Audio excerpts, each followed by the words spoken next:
Yeah. So, okay, there's that situation with Mustard and him basically pissing off a whole variety of different people in the music industry and stuff. But then, can you draw a connection between that and what ends up happening at the pajama party when Kells ends up killing Red Bull?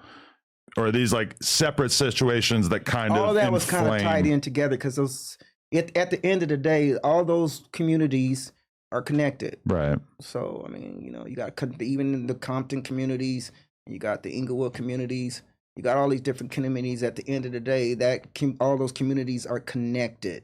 So if one of theirs fall off behind a situation, then they're gonna team up. Definitely.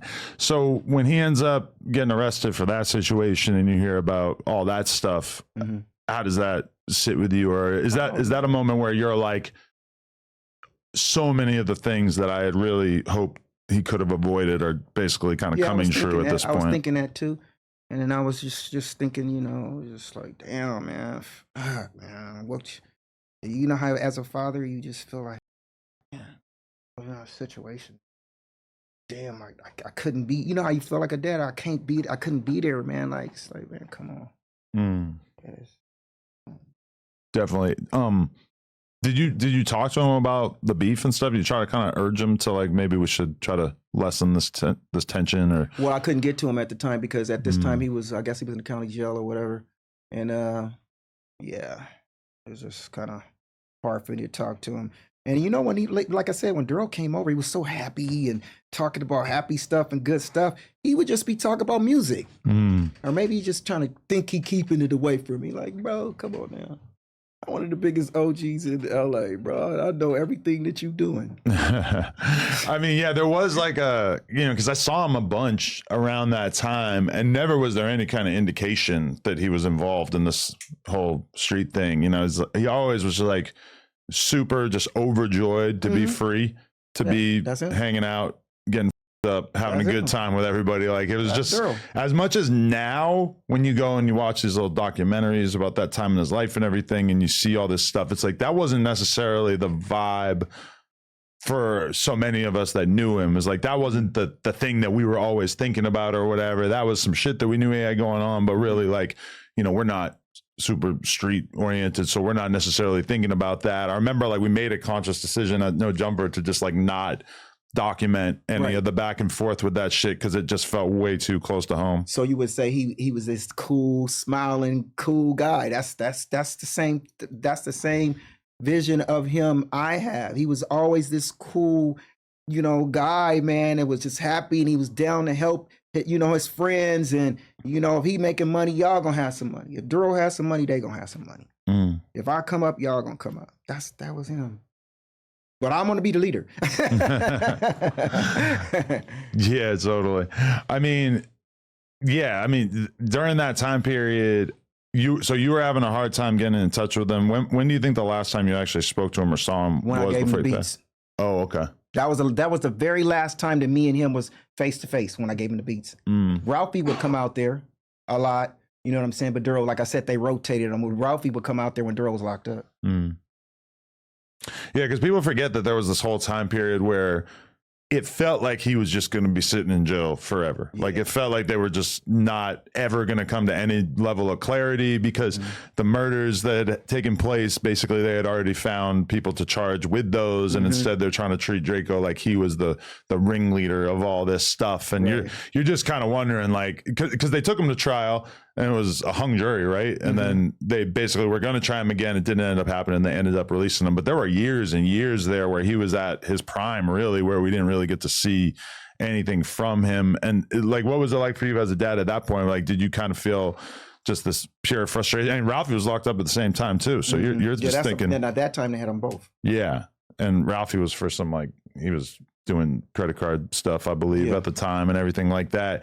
From your perspective at that time, like, are you, I don't know, are you trying to stay in touch with them, or like, I don't know, how's that? No, I just man, at that particular time, I'm just keep it 100, man. I just felt like, man, this is something that I knew would end up being, this is the wall that I knew they would crash into. And I don't want to see my sons like that, man. Knowing that I just playing this cat mouse game, man, it's tearing me up. It's tearing me up, man. So I don't want to see him stuck like that. Yeah, definitely. So, okay, the music festival happens. He ends up getting killed. How do you find out about it, and what is that like for you as a dad? I had a friend that they do security. Right, and they tipped you off? Yeah. And it was like, I gotta talk to you, like that. Right, and this, I mean, it's one of the hardest things you've ever had to go through, and does this just completely change you as a person? Because one thing I was super surprised to hear was that you didn't have the face tattoos until this happened. I didn't have none of the face tattoos because I used to have my tattoo artist over there in Redland, cool guy. He would talk to me. He was a really cool guy, and every time he's like, "Daryl, man, you ain't coming in here to get no tattoos. You can't even see the tattoos, man. You putting them on top of each other." Because I would just really go to use him as the therapist, you know what I'm saying, and talk to him, and he would help me out with a lot of situations, like how I, curve that thinking and not put too much energy on that, so I wouldn't make the wrong decisions on that situation, because I was very angry, and I know a lot of people. Right. So, like, what do the tattoos mean to you? Any in particular that really were dedicated to him, or I can't actually 100% read them. Yeah, I got him. I got him a couple times. I got Drakeo right here on my eyebrow. Drakeo the Ruler, rest in peace. And I got a whole big body picture of him on my stomach, with the city of LA. Oh wow. And Drakeo on my stomach. I have that one. And I have and all these stink team. Like, you trying to be bro? Come on, I'm too old to be a part of the stink team, bro. Come on, man. But I'm gonna try to live out what my son was doing.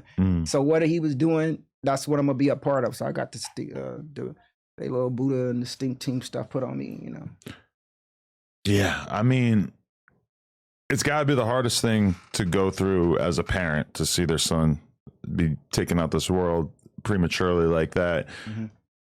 Like, what kind of place did it put you in mentally? Like, was it just... I was stressed out for 2 years. The whole 2 years, I was... Yeah, I probably needed to be honest, I probably needed to go get some counseling. I'm gonna keep it real, bro. I was mentally messed up. I was really mentally messed up, like probably need to see somebody and talk to somebody, because I was losing it. I mean, I'm getting tattoos. I was getting tattoos every week.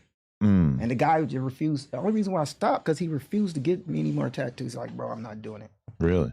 Yeah. Hummer over there.